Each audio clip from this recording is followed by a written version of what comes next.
Buenas noches a todos, bienvenidos a la Real Sociedad Económica de Amigos del País y espero verlos por aquí muy a menudo.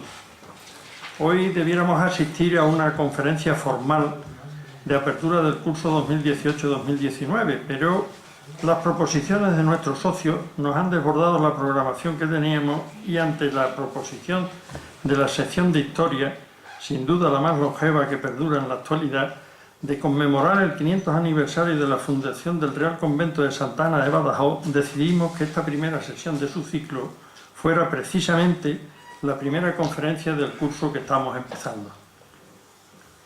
En esta casa, hablar del curso para la historia de la ciudad de Badajoz es hablar de la sección de Historia de la Real Sociedad Económica. Es dedicar cada año, desde 1992, varias sesiones a hablar de la historia de nuestra ciudad. Es publicar cada año todas las conferencias que aquí se hayan pronunciado, así como las comunicaciones aportadas. Es también recordar a nuestro querido Augusto Rebollo. De él fue la idea, él lo empezó a organizar y él lo llevó a cabo hasta que le faltaron las fuerzas. Es hablar de rigor, de trabajo, de constancia, en todo lo que se refiere al curso, aportados todos esos valores por los directores don Augusto Rebollo, doña Carmen Araya y don Miguel Naranjo Sanguino, que han sido y es director de la sección de Historia. A los tres les agradezco en nombre de la Económica su labor desinteresada y animo a continuar cumpliendo con su cita anual. Por todo ello, hoy con esta primera sesión inauguramos el curso 2018-2019, como decía antes, y a la vez vamos a intentar aprender de ese tesoro que muchas veces nos pasa desapercibido, sin reparar en su importancia, cuando pasamos a su vera con nuestras prisas diarias y que se trata a menos que del Real Monasterio de Santa Ana de Badajoz. Aplaudo la idea de conmemorar con este ciclo el 500 aniversario de la fundación del convento de las Clarisas Agustinas y les propongo a todos ustedes que asistan y sigan las tres sesiones de que consta, la de hoy y las próximas, el lunes día 15 y el lunes día 22. Las historias del convento desde su fundación, las guerras, las visitas reales, la vida dentro de sus muros, las abadesas. No me resisto a citar a Sor Celina.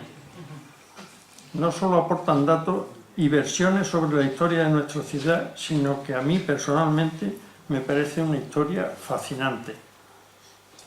Y sin más, le doy paso a don Miguel Ángel y no le quito tiempo a todo el programa que tienen previsto para hoy. Muchas gracias.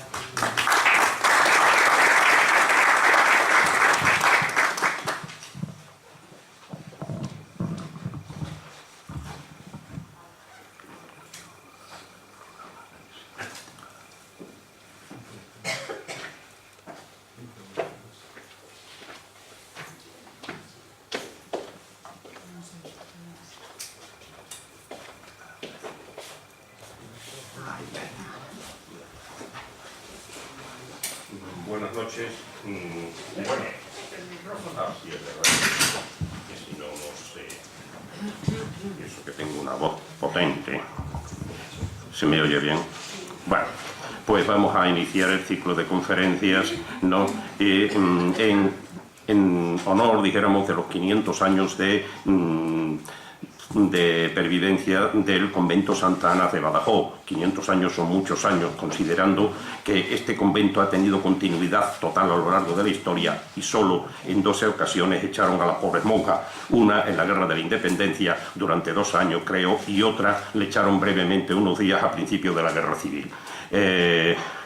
Hemos intentado hacer 3 conferencias en las cuales se desarrollara el análisis de la economía del convento, cómo esta economía se hunde con la desamortización, y después centrarnos en el convento, estrictamente en el edificio, que fue lo único que le quedaron a las monjas después de la desamortización, y las realizaciones y las restauraciones que se hicieron en él.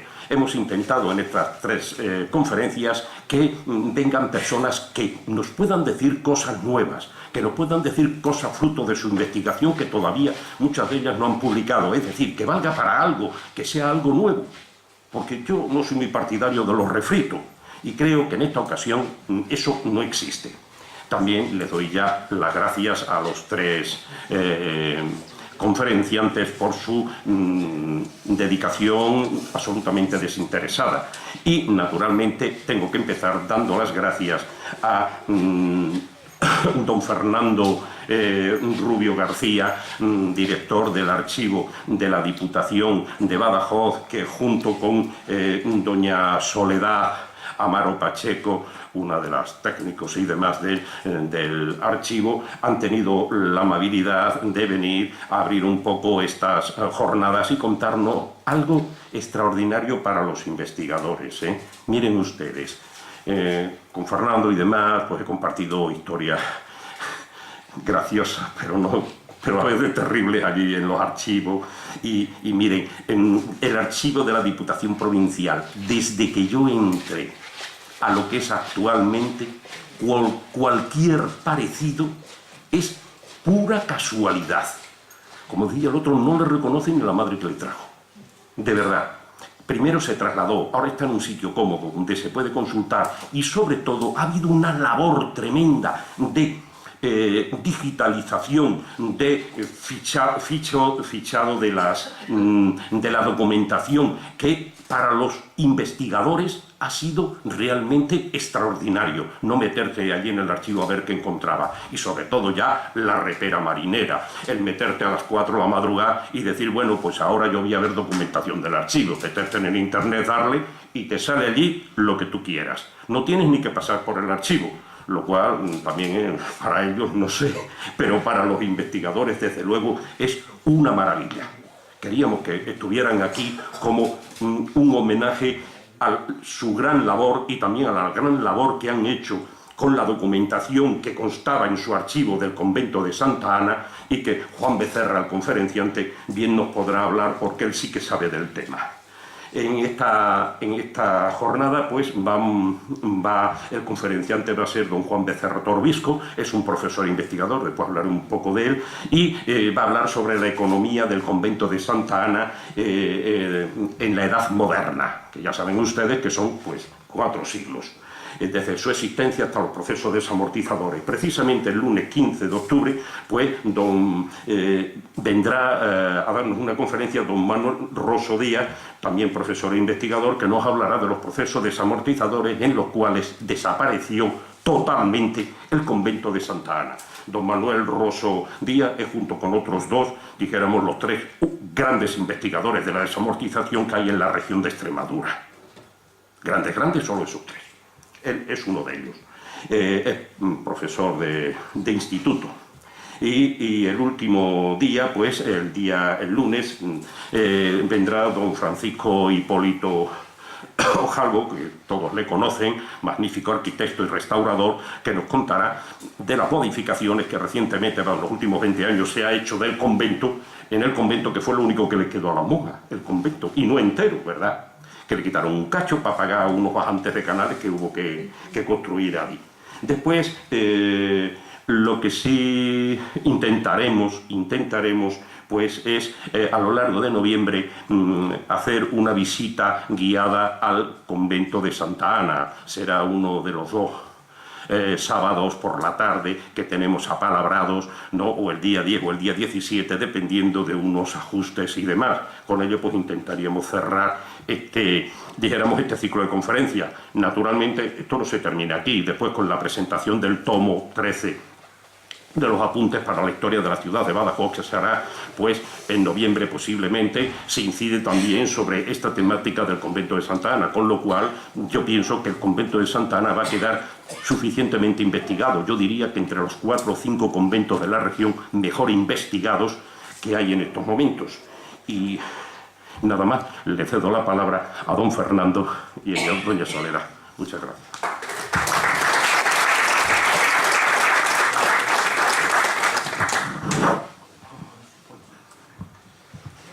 Buenas tardes.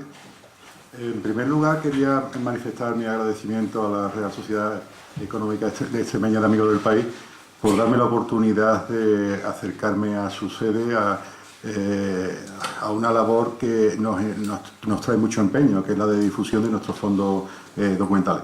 Ese agradecimiento también se lo hago extensivo tanto a sus miembros directivos como concretamente a Miguel Ángel, que también ha tenido la deferencia de invitarme y convencerme para que estuviera esta tarde con ustedes.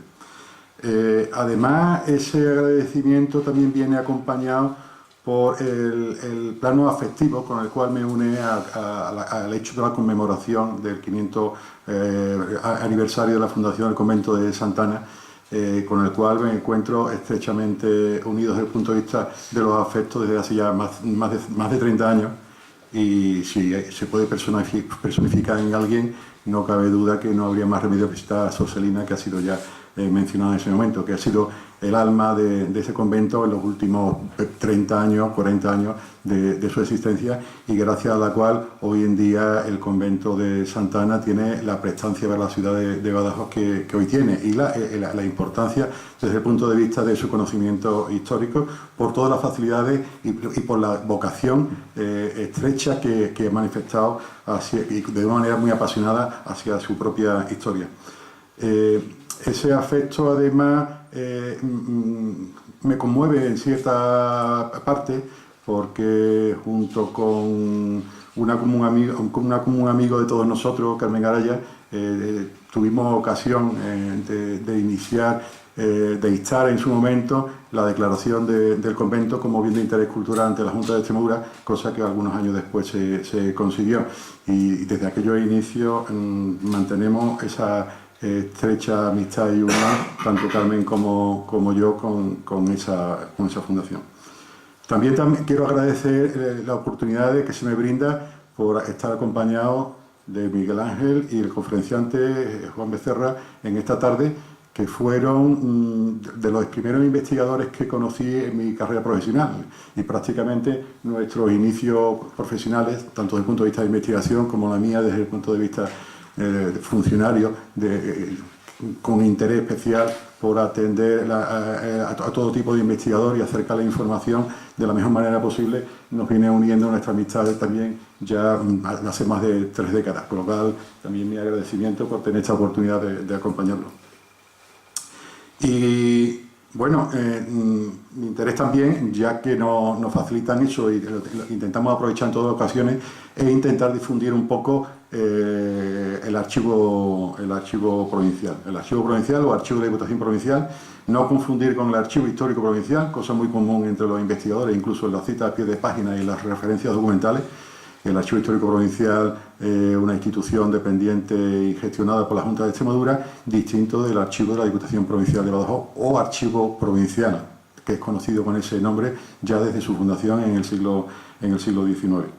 Bueno, yo quería simplemente dedicar unas pequeñas líneas, comentarles algunas pequeñas líneas de las actividades y los trabajos que hemos realizado en estos 30 años, desde un punto de vista numérico, simplemente para que se haga un poco la idea de la riqueza del archivo provincial, y dar paso con ello después a mi compañera Soledad, que sí les presentará lo que es la parte ya realmente de nuestra presencia aquí, en la documentación que atesoramos del convento del Real Convento de Santa Ana. El archivo de la Diputación Provincial actualmente está compuesto por 54 fondos documentales, fondos o colecciones, algunas de ellas son colecciones, que ocupan algo más de 7 kilómetros de estanterías compactas hoy en día en el archivo de la Diputación Provincial, que lo tienen ustedes en la barriada de Valdepasilla. Esos 7 kilómetros están ocupados por más de 43.000 cajas de documentos, más de 6.000 libros de documentos, aproximadamente unos 10 planos, 10.000 planos, 36.000 fotografías, además de vídeos, otro tipo de soportes documentales como vídeos, películas, etc. Además de ello, el archivo es un archivo abierto. No olvidemos la simple consideración de archivo histórico, porque no solamente es un archivo histórico, el archivo de Diputación es un archivo general, porque custodia tanto documentación en fase histórica como documentación en fase administrativa viva, de la propia documentación generada por la Diputación. Eso nos hace movernos en un doble plano, en el cual se chocan en algunas ocasiones los intereses desde el punto de vista profesional. entre atender al investigador de interés histórico con mantener un centro de información para la gestión diaria de la Diputación.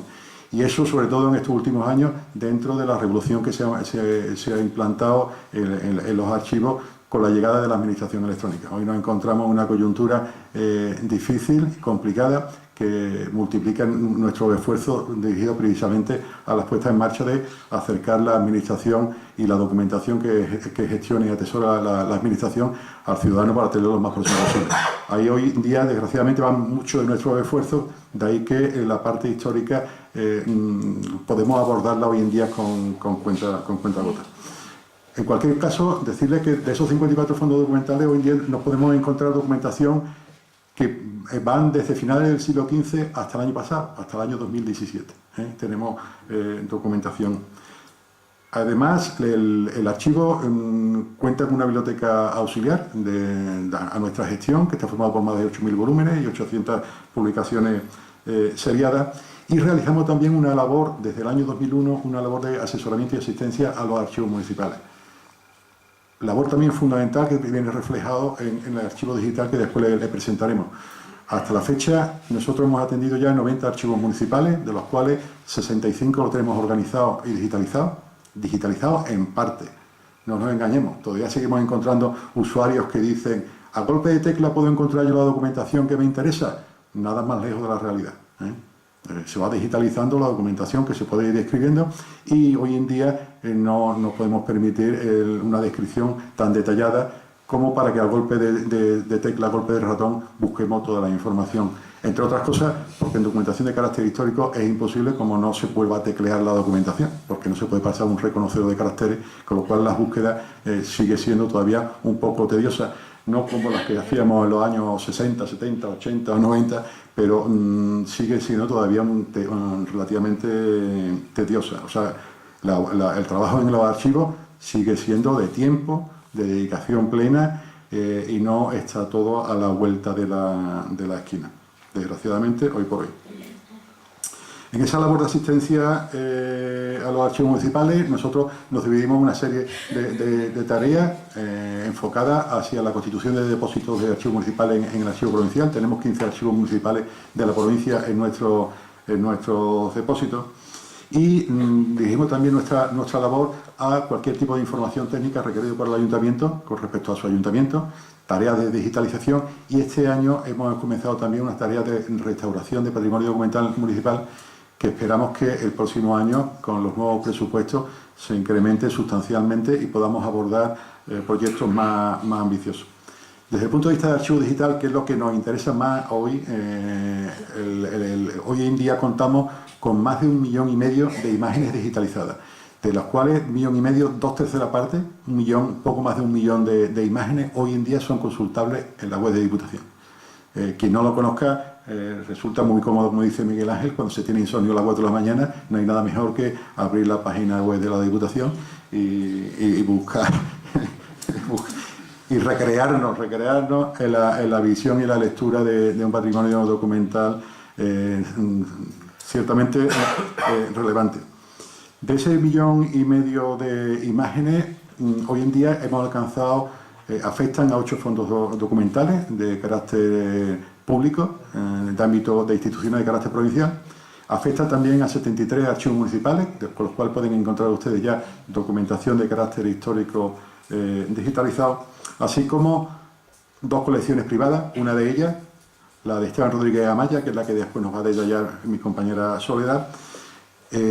Contamos también con una fototeca, proyecto que hemos puesto en marcha este verano. Hoy en día tenemos catalogado 3.800 fotografías, catalogados e incrustados la correspondiente imagen, trabajo que se le debe también a nuestra compañera Soledad Amaro y que pensamos ir incrementando con el tiempo, ya que contamos hoy en día con un depósito de más de 36.000 fotografías en el archivo. Y otro puntal importante para los investigadores históricos es el Boletín Oficial de la Provincia, cuyo fondo histórico de 1835 a 1997 también puede consultarse en nuestra web, formado por más de 200.000 imágenes, y para los historiadores de época contemporánea una fuente documental básica para muchos de los estudios de carácter provincial que se están realizando en estos últimos años. Para que ustedes se hagan una idea, nosotros comenzamos las tareas de digitalización en el año 2001, no, perdón, en el 2005 en el Boletín Oficial de la Provincia.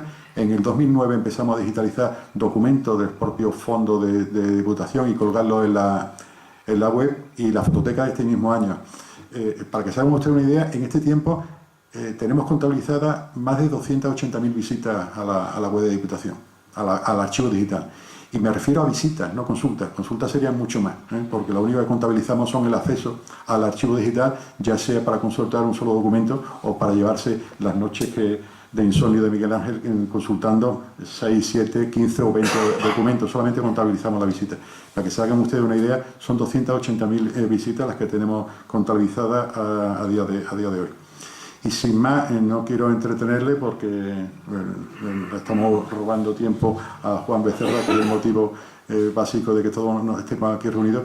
Quiero pasarle la palabra a mi compañera Soledad Amaro, que junto con otros miembros del equipo del Archivo Provincial, pues no solamente realizaron la labor de digitalización y subida a la web del fondo del Convento de Santa Ana, que hoy en día vamos a ver, sino que también se encargaron de colaborar en las tareas de descripción de ese fondo. Pues muchas gracias y hasta pronto.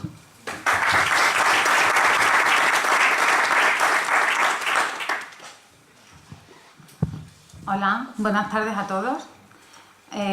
Bueno, voy a intentar poner y contextualizar primero cómo llega al archivo de la Diputación Provincial de Badajoz el fondo del Convento de Santa Ana, porque aunque parezca una cosa así un poco extraña, en los archivos custodiamos también una serie de fondos o colecciones de carácter personal. Nosotros contamos en la actualidad con 2 de ellas y entre otros documentos que componen ese fondo nos encontramos gratamente con un fondo de alto valor documental que es el correspondiente al Real Monasterio de Santa Ana de Badajoz. El fondo colección documental que lo custodia es el atribuido a Esteban Rodríguez Amaya, que fue profesor del Seminario Diocesano, coadjutor de varias parroquias de la provincia, sacerdote en Torre de Miguel Sesmero, y que en los años 40 llega a la Diputación a formar parte de la Institución de Servicios Culturales. Posteriormente dirigirá la revista del Centro de Estudios Extremeños, en la que publicará bastantes estudios de carácter local, y él fue cronista también en los años 50 del Ayuntamiento de Badajoz. ¿Cómo nos llega a nosotros ese fondo? Pues el fondo lo adquiere la Diputación Provincial de Badajoz al propio Esteban Rodríguez Amaya y nos llega en los años 90 procedente de una donación de los familiares del que fuera archivero provincial Arcadio Guerra. Bien, antes de acometer una organización y tratamiento archivístico de un fondo, necesitamos un estudio pormenorizado que contemple qué vinculación existe entre el productor, en este caso, que podría ser la mayoría de los documentos que tenemos, la Diputación, o en el caso de los depósitos de archivos municipales, los propios ayuntamientos. Bueno, pues en este caso tendríamos que buscar o intentar buscar la vinculación existente entre Esteban Rodríguez Amaya, que había una parte que por trabajo sí estaba vinculado a Diputación, y el resto de la colección, que eran documentos que vamos a ver ahora que son muy variopintos y que probablemente atesoró en el transcurso de su vida ligado a sus temas y a sus investigaciones históricas. Bien. ¿Cómo podemos acceder todos a la colección a esta y a otras colecciones? Me voy a centrar en la de Esteban Rodríguez Amaya porque parte del fondo ha sido estudiado por Juan Becerra y porque creo que, debo decir que para la presentación de hoy nos habíamos comprometido, y desde aquí quiero agradecer a Priscila Alves, mi compañera, que sin ella hubiese sido imposible llegar a esta tarde con todo el fondo puesto a disposición de todos los investigadores y ciudadanos como lo tenemos, tal y como lo tenemos. Bien, pues pueden acceder ustedes de 2 maneras al fondo digitalizado. Ya les digo que está completamente digitalizado y puesto a disposición de los usuarios. Pueden hacerlo a través de nuestro catálogo, que está en la página web de Diputación, buscando, por ejemplo, en título por Esteban Rodríguez Amaya. En este caso tienen ustedes otros accesos, como pueden ver, por cualquier término, cuadro de clasificación, fecha y demás. Bueno, vamos a hacerlo sencillito. Por ejemplo, Esteban Rodríguez Amaya, y nos va a facilitar una serie de resultados de la búsqueda a través de los cuales podemos entrar a todas y cada una de las descripciones del fondo. Pinchamos a nivel de fondo, hay una breve descripción del fondo. Tenemos también el cuadro de clasificación, que voy a pasar a desglosar. Me centraré después en la documentación del convento y verán ustedes que nos ha quedado bastante resultona. En la primera división de fondo, que sería la primera parte, esta que ven ustedes aquí, estaría la actividad personal y familiar de Esteban Rodríguez Amaya. Está compuesta, pues nosotros tenemos un pasaporte que hemos localizado en el Centro de Estudios Extremeños. En cuanto a la actividad familiar, pues sí contamos con documentación, documentos académicos, documentación de carácter patrimonial y de sus relaciones personales y familiares. En la segunda división, que sería la actividad profesional, contamos con documentación relativa a su actividad docente, muy poquita, muy escasa, y a su actividad sacerdotal. No olvidemos que fue sacerdote y conservamos expedientes matrimoniales de distintas parroquias. Bueno, yo creo que los expedientes matrimoniales son todos de la Torre de Miguel Sesmero, pero también contamos con esa peculiaridad en el fondo de Esteban, para que vean ustedes lo valioso y lo curioso que es esta colección. Pero la parte más importante y la que nos ha traído hoy aquí es la subdivisión que presento a continuación y cuyos documentos se encuentran disponibles en su totalidad, como les digo, a través de nuestro archivo digital. Como ven aquí, hay documentación de carácter público, como puede ser documentación de la Secretaría de Sicilia, del Consejo de Italia, de las que conservamos los parlamentos y gracias de Sicilia. Tenemos también documentación de ayuntamientos que fue recopilando, no sabemos cómo, por algunos sí sabemos qué pasó, por otros no. Tenemos, por ejemplo, el registro de actas de sesiones del Ayuntamiento de Fuente del Maestre y de Zaino, que conservan en el fondo. Documentación de la fe pública. Conserva un conjunto de escrituras de compraventa, censos, pleitos y obligaciones otorgadas en diversas localidades de Extremadura y Sevilla capital. Son como unas 40 escrituras de distintas localidades que también están disponibles. Y en cuanto a la subdivisión de fondos privados, de carácter privado, hemos desglosado también este fondo en documentación de carácter nobiliario. Es muy interesante la documentación que conservamos del Marquesado de los Álamos del Guadalete. Tiene un libro mayor de mayorazgos que es muy bonito, encuadernado en piel y que contiene muchísima información. Y tenemos aquí como central, como un poco la joya del fondo, que sería el volumen documental correspondiente al convento de Santa Ana, que junto con los conservados en el propio archivo conventual constituye una de las más importantes y completas fuentes documentales de la provincia para abordar un estudio histórico de la vida monacal durante la Edad Media y contemporánea. Podemos encontrar fondos de instituciones que están directamente relacionadas con él, como pueden ser los claustrales de San Francisco, el convento de Santa Lucía, la Hermandad de las Ánimas del Purgatorio, que se integraron en el convento de Santa Ana tras la exclaustración. Y bueno, para terminar, pues hay documentación de obras pías, una serie de obras pías como la de Manuel Gutiérrez Codocero, capellanías como la de Francisco Rodríguez de Ocanto, órdenes militares, tenemos inventarios y visitas a la encomienda de los diezmos del sexteno, y una documentación también que es muy curiosa, que es la documentación de las sociedades de propietarios de los cajones y cuarteladas que forman la Plaza Mercado de Badajoz. Voy a entrar brevemente a que ustedes vean algún ejemplo. Este sería la otra parte. Les he enseñado el catálogo por un lado, que es lo que estoy yo navegando. Desde aquí lo que hemos hecho en la nueva colección digital es que una vez terminadas las labores de descripción hemos procurado subir progresivamente los fondos a esas descripciones. Juan, cuando ha estado investigando, teníamos, ¿verdad?, únicamente 2 series documentales muy pequeñitas, que eran cuentas del convento, y teníamos los registros hasta de sesiones de los municipios que acabo de comentar, pero desde el día de hoy tienen ustedes disponibles todas las imágenes que componen el fondo, que son 24.460 imágenes en 361 objetos digitales en formato PDF, a su disposición, libre descarga, y creo, lo vamos a ver, voy a ver un ejemplo que van ustedes a disfrutar, porque ha sido un trabajo muy concienzudo y a veces, bueno, el resultado ha sido muy bueno, estamos muy contentos.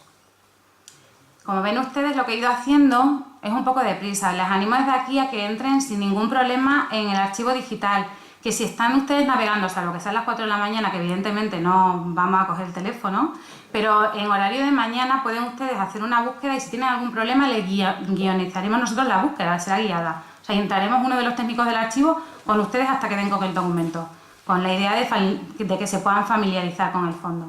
Bueno, pues por ejemplo, vamos a ver cualquiera de ellos.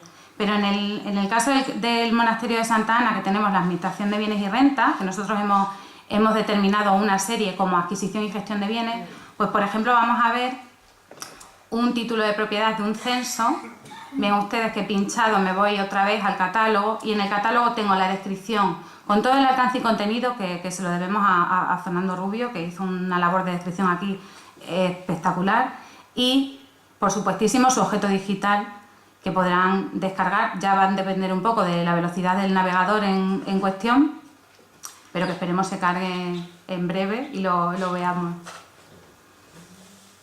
Bueno, mientras se carga, por ejemplo, ese o cualquier otro, hay documentación de... Bueno, aquí están todos, como ya les digo, todos y cada uno de las escrituras o títulos de propiedad del convento de Santa Ana. Son 199. Pero, por ejemplo, en gobierno también tenemos elecciones del convento, libro de las constituciones de las religiosas del Tercer Sacro Orden. O sea, hay documentación muy variada. Va a tardar un poquito en descargarse. Voy a abrir otro para no estar aquí. Quería comentarles también que para esta labor también hemos contado con la inapreciable ayuda de los servicios informáticos de Diputación y los responsables de la web provincial, ¿eh? Sí, por supuesto. Que es lo que nos han permitido precisamente que hoy sí pudiéramos tenerlo todo hoy en día a disposición de la ciudadanía. No se carga, es que debe ser la conexión. Voy a probar otro que se cargue, que tenga pocas páginas. No cualquiera. ¿Cómo se entra en la página? En la página web deben ustedes entrar a través de la... Me voy y lo ven. Entran ustedes en la página de Diputación. Este sería el inicio, ¿vale? Esta es la página de Diputación Provincial. Y aquí, pinchando en Cultura, la primera entrada, Archivo Provincial, ve que he pinchado yo, y en el acceso de consultas en línea, tienen ustedes aquí Archivo Digital. En este mismo apartado tienen también el acceso al catálogo, a lo PAS del archivo, donde he entrado al principio, que son todos los fondos. Pero el archivo digital, desde el que estoy intentando enlazar a los distintos documentos, es desde aquí, desde esta entrada de aquí, Archivo Digital. Pues no se carga. No sé por qué no se carga. Bueno, a ver, vamos a ver algún documento. Es que no carga. Les prometo que funciona, ¿eh? Lo hemos probado esta mañana. Funciona. A lo mejor el problema es que aquí no hay mucha wifi. Puede ser, sí, porque este es muy pequeñito. Sí, la fototeca... Quiero decir que no hay mucha cobertura wifi. No, la fototeca sí. Bueno, no quiero... a ver, vamos a entrar... Por ejemplo, que vean ustedes que sí, detrás de lo que hablo había imágenes y hay archivos. Me he quedado aquí un poco... Pero es que no se carga. Bueno, un fallo del directo. Bueno, esta sería una muestra de la fototeca que tenemos a disposición también como colección en el archivo. Les animo también a visitarla. En este caso he abierto un álbum correspondiente al fondo de la Secretaría Gestora del Plan de Badajoz, y este álbum es uno de los más consultados y corresponde a los poblados, a fotos de los nuevos poblados de colonización y a su desarrollo y creación. En la navegación es muy sencillita, van pasando ustedes las imágenes, tienen también una breve descripción de las mismas y bueno, pueden acceder a mucha más información. Me sabe muy mal que no puedan ver, sobre todo por el trabajo que hay detrás, pero lo más importante hoy es que Juan Becerra explique el contenido, que él sí ha utilizado nuestros fondos y desde luego que les animo desde aquí a que accedan y si hay algún problemilla lo intentaremos subsanar en la medida de lo posible. Muchísimas gracias a todos y siento mucho que no hayan podido ustedes ver el trabajo.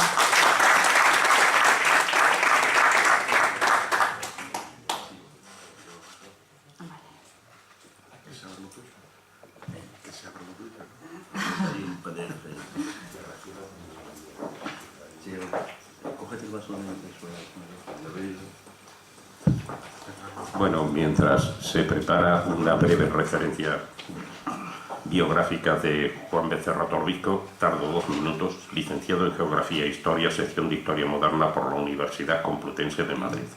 Realizó los cursos de doctorado en la citada universidad, Es profesor de enseñanza secundaria desde 1990 en diferentes institutos de Madrid y Badajoz. Actualmente desarrolla su labor docente en el Instituto Virgen de Soterraño de Barcarrota, Badajoz, en el que también es su director. Tiene numerosas publicaciones, entre las que podemos indicar Ventas de oficios públicos en la Edad Moderna, ¿no?, en Zamora y Plasencia, también referido a la historia de Olivenza, fiestas en honor de la proclamación de Carlos II, 1666.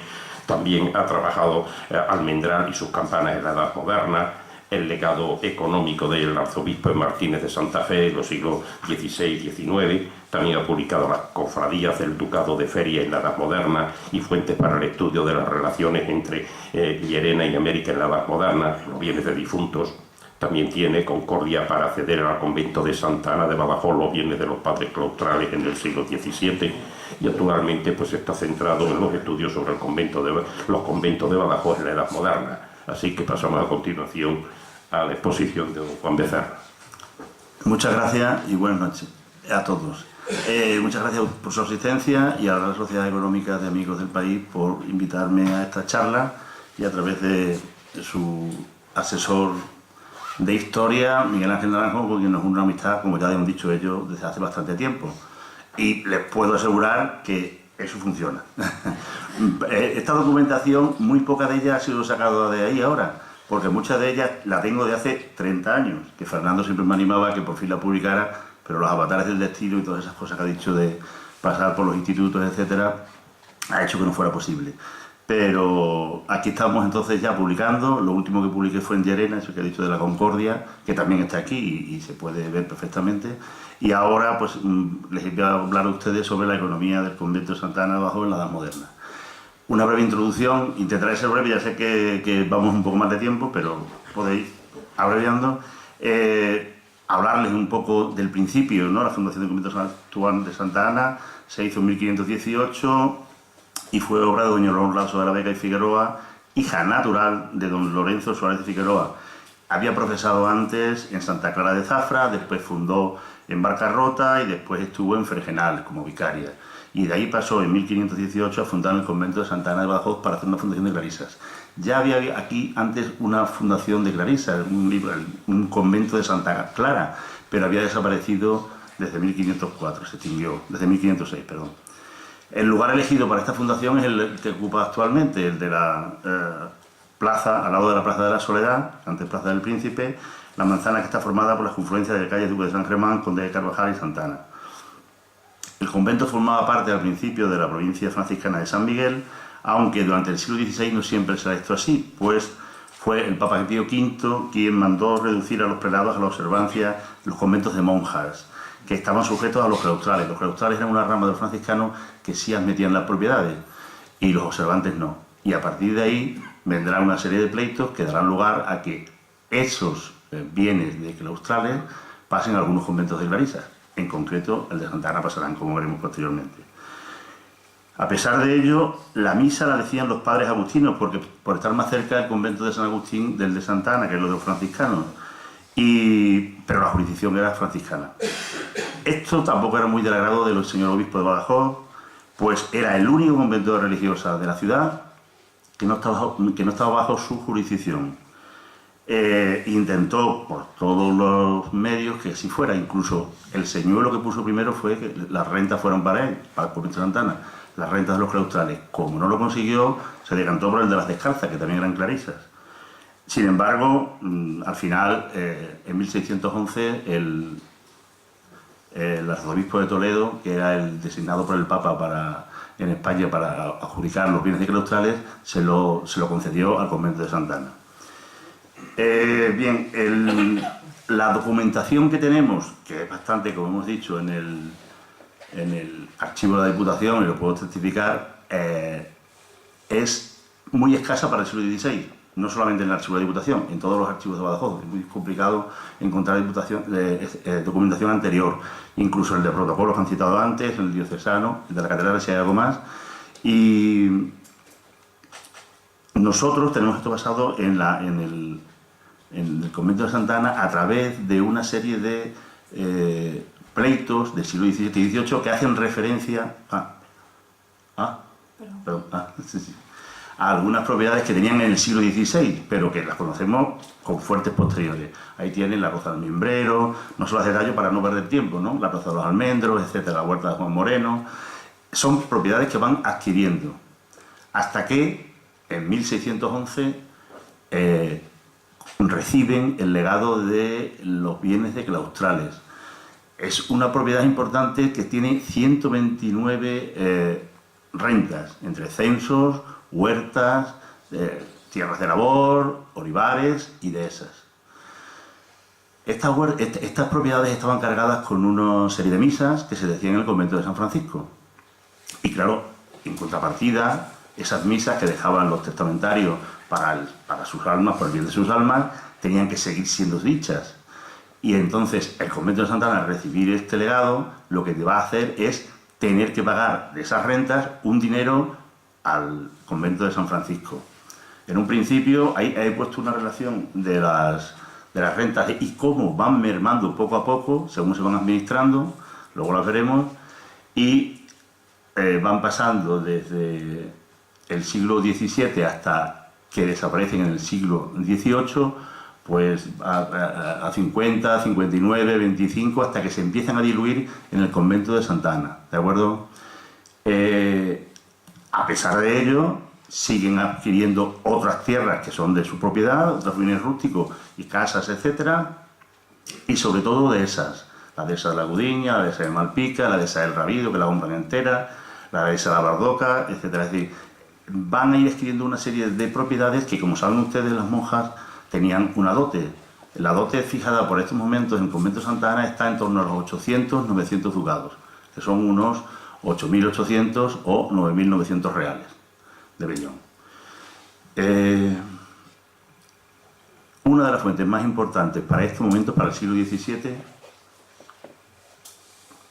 es el pleito por diezmo de la dehesa del Rabido, de 1626-28, que curiosamente está en el archivo de la Diputación, del archivo diocesano de Badajoz. En el citado pleito es una especie de lucha entre, en este caso es el deán y el cabildo que cobraban los diezmos, y el convento de Santa Ana. Las monjas de Santa Clara tenían un privilegio de muchos papas, desde Inocencio IV, para cobrar el diezmo, para no pagar diezmo y encima poder cobrarlos de sus tierras. Al establecerse todo ese importante legado, los prebendados de la catedral alegan que el convento de Santa Ana tiene muchas rentas y muchas tierras y por lo tanto no son monjas pobres y por lo tanto no deberían gozar de ese privilegio. ¿Qué es lo que va a pasar entonces? Pues que habrá una serie de pleitos entre el deán y el cabildo y el propio convento de Santa Ana para conseguir demostrar que sí tienen poco dinero y en este caso las religiosas y el cabildo para decir que sí tenían mucho dinero. En estas cuentas, en este pleito, se van a echar cuenta con todos los libros de Hacienda, etcétera, algunos de ellos sí que están ya en el archivo de la Diputación, sobre los ingresos que tenían. Y en el periodo de 1624-25 ahí tenemos un resumen que tenían 74 censos, 71 censos, 5 dehesas, 7 casas, la hacienda de claustrales que estaba siempre en un bloque porque no les pertenecía, la tenían en depósito, ellas la administraban y pagaban un dinero por sus misas, luego veremos cuánto, y las rentas de una serie de tierras que tenían. Todo ello ascendía a 2.155.081 reales, que era una cantidad bastante elevada. En reales son, maravedíes, en reales son 63.384 maravedíes. He puesto, pero como vamos ya por un poco más de tiempo y no quiero cansarles, podrán leerlo en el artículo cuando se publique, los ingresos que tenían de todas las tierras en fanegas, en cebada, de trigo, ahí tienen rozas, tierras de labor, dehesas, y tenían en bastante pueblos. Aquí los tenemos, no, ahora ya vemos los pueblos, pero a pesar de ello, ven ustedes ahí arriba que tenían que seguir comprando trigo, tenían unas 380 y tantas fanegas de trigo anuales, pero tenían que seguir comprando trigo en cada uno de los años. ¿Por qué? Porque en esos momentos el convento de Santa Ana tenía 70 religiosas, un número bastante elevado. No hemos visto un número tan exagerado para los conventos de Extremadura, evidentemente. ¿Esto en qué se basaba? Pues en este pleito la historia está en demostrar que ellas son muchas religiosas y a pesar de tener muchos ingresos, si se divide entre todas las religiosas, los ingresos no eran tan importantes. Aquí está el descargo, es los gastos que tenían de trigo, alimento de las religiosas, los salarios de los diferentes empleados, etc. Y aquí lo que les decía son los diferentes pueblos en los que ellos tienen propiedades rústicas. Evidentemente el término de Badajoz es donde más tienen, pero también tienen en Almendral, Albuera, Montijo, La Puebla y Manzanete, que es el antiguo La Roca de la Sierra, el actual La Roca de la Sierra. A ellas se le unen las rentas que tienen también el Albuera y Lobón de Cebada, la Yunta de Santa María, etc. Y también tierras en Valverde y en Talavera, es decir, que casi todos los pueblos que están alrededor de Badajoz tenían ellos posesiones. Los gastos, hacer un poco de incidencia en los gastos religiosos, que eran muy importantes, y sobre todo nos llama la atención en los gastos de escritura y de pleitos. Gracias a estos pleitos y a estas escrituras que podemos tener ahora en el archivo de la Diputación, en el archivo de protocolos, etc., podemos enterarnos de toda la labor que hacían las monjas. Su economía está ahí retratada al detalle, a pesar de las muchas pérdidas que ha habido en la documentación. Les podemos decir que en estos pleitos gastaban muchísimo dinero porque tenían que contratar abogados, procuradores, etc. Y no se paraban cuando perdían algún pleito, ellas apelaban a la Chancillería de Granada, al propio rey y incluso a Roma. Perdón.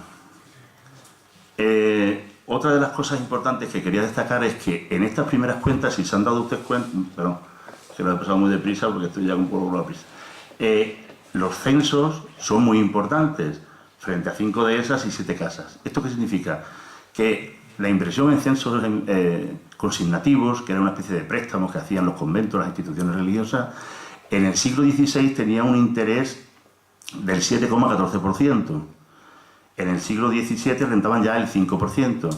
Y luego ya en el siglo XVIII van a rentar solo el 3,3%. Entonces, las monjas poco a poco van a ir invirtiendo el dinero de las dotes de las religiosas que entraban en comprar censos, en vender propiedad, en comprar propiedades, en prestar dinero, que es de las que se rendaban. Pero como se empiezan a dar cuenta que las rentas empiezan a menguar debido a la baja de los intereses, empezarán a finales del 17 y principios del 18 a comprar casas y tierras en detrimento de los censos.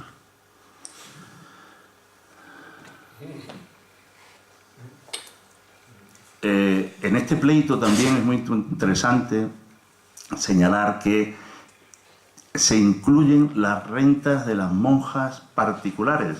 Las monjas, cuando entraban en profesión, tenían que renunciar a las legítimas, tenían que hacer una especie de testamento, tenían que hacer unas cartas de poder, de pago, etcétera, para asegurar que iban a pagar la dote, y renunciaban a todas sus legítimas por parte de su familia. Algunas de ellas tenían, a pesar de ello, 40 monjas concretamente, tenían una serie de propiedades que eran suyas particulares. El deán y el cabildo las incluyen en este pleito, ¿para qué?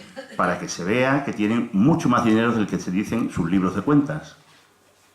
En este caso, se ponen las cuentas de esas 40 monjas, pero el convento de Santa Ana, sus procuradores alegan que es un poco una falacia, porque de esas tantas rentas que tiene según la catedral, solamente las de 8 religiosas, que son esas que tienen ahí, van a ser cobradas a la muerte, al fallecimiento de las religiosas, por el propio convento. Son esas partidas que tienen. Es decir, que de las rentas particulares de las monjas, que son 244.418 maravedíes, solo van a percibir el convento, al fallecimiento de esas monjas, 16.792 reales y 17 fanegas de trigo. Es decir, ellas intentan demostrar que son realmente más pobres de lo que eran.